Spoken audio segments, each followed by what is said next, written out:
वक्त पंख लगाकर उड़ रहा था। चेनुआन और शाओले के बीच का वो मुकाबला भी थमा ही था कि जिंगहान ने भी इस खेल में एंट्री मार दी।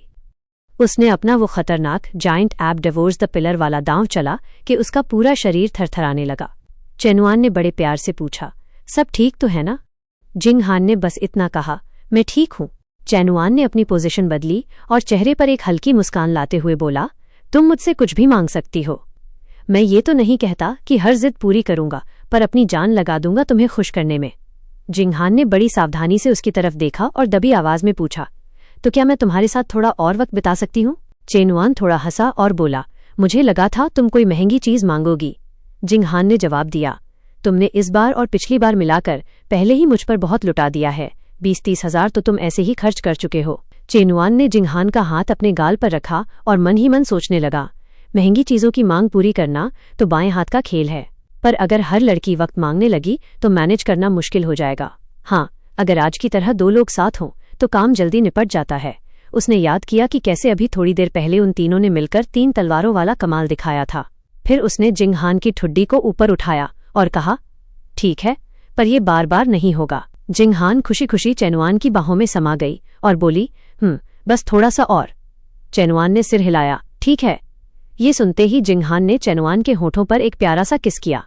चेनुआन ने सोचा, मेरे लिए तो ये मामूली बात है, पर इस लड़की के लिए ये बहुत बड़ी बात है। फिर उसे मिनहुई और मैंगलू की याद आई। उसने खुद से कहा, पर हुई और कोच लू का मामला अलग है। उनकी वैल्यू बहुत हाई है। उन्हें इम्प्रेस करने के लिए मुझे और भी ज्यादा पसीना बहाना होगा। दूसरी तरफ शाओले अपने उन मॉडिफाइड स्पीकर्स को कसकर पकड़े हुए कुछ सोच रही थी। उसने चेनुआन को अपना पहला वक्त दिया, और वो भी ऐसे। पर हद तो तब हो गई जब उसके तुरंत बाद चेनुआन जिंगहान के साथ लग गया। क्या पागलपन भरा दिन था। उसे दूर दूर खड़ा देख चेनुआन मुड़ा और पूछा, क्या हुआ? कुछ अजीब लग रहा है क्या? शाओले ने झट से कंबल से अपना चेहरा ढक लिया और बोली, कुछ नहीं। चेनुआन ने फिर पूछा, तो क्या तुम अभी भी मुझसे नाराज हो? शाओले ने कोई जवाब नहीं दिया। चेनुआन ने हाथ बढ़ाकर उसे छेड़ना शुरू कर दिया। ये देख शाओले फौरन पलटी और बोली, हे ऐसा मत करो। चेनुआन हंसने लगा, जब मैंने पूछा कि नाराज हो तो तुमने सच क्यों नहीं बोला?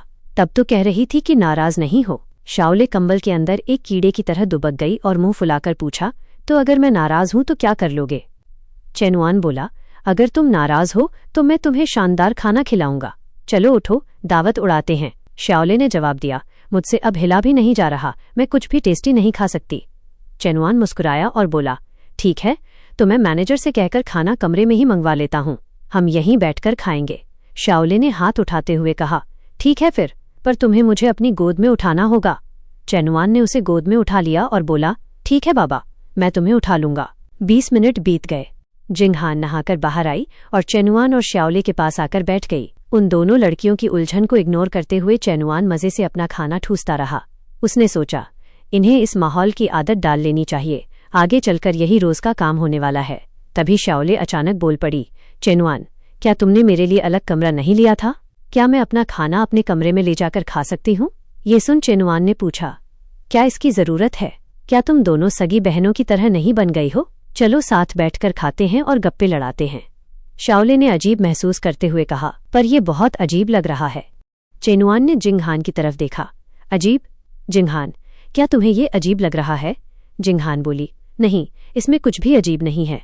हालांकि वो मन ही मन जानती थी कि ये बहुत अजीब है, पर वो चेनुआन का मूड खराब नहीं करना चाहती थी, क्योंकि चेनुआन शाओले को यहाँ रोकना चाहता था।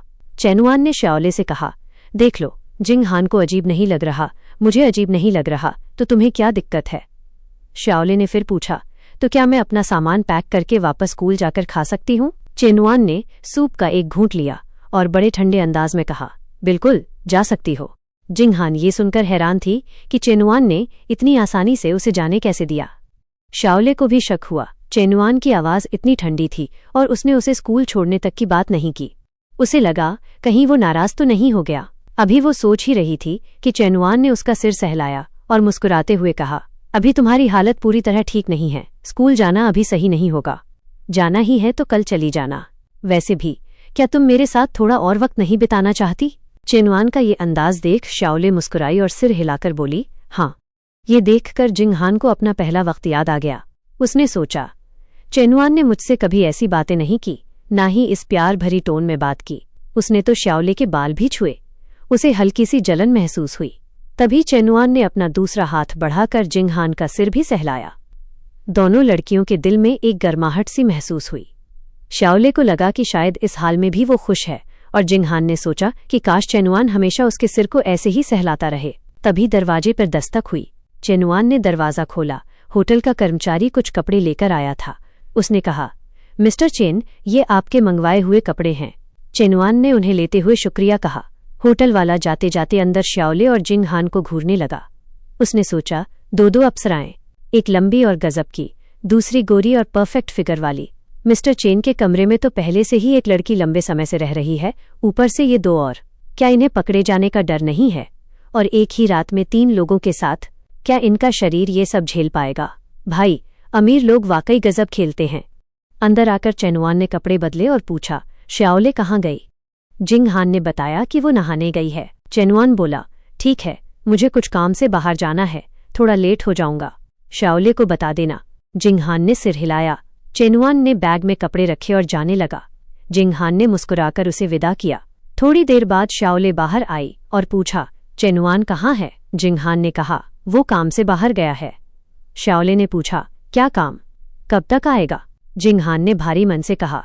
उसने कुछ नहीं बताया।